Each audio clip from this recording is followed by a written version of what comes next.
Continue Dev versus Coursera. Let's start with Continue Dev. Continue Dev is an open source extension that brings AI code completion and chat into editors like VS Code and JetBrains IDEs. It's designed to let you plug in your own LLM and also have OpenAI, Cloud, and etc.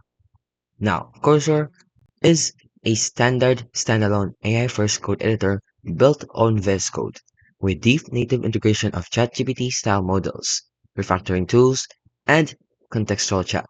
Now let's start with Continue Dev's pros and cons. For the pros, it offers open source and self-hostable, which is great for privacy. It also works inside existing IDEs like VS Code. It supports multiple AI providers.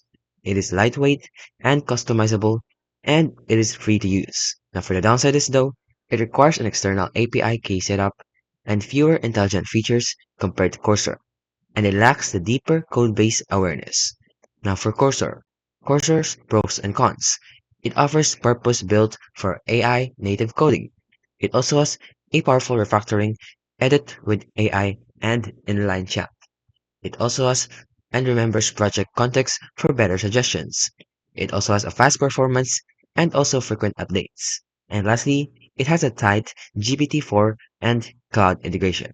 Now for the downside is though, it is not fully open source and it requires switching to a new IDE and there are no JetBrains support.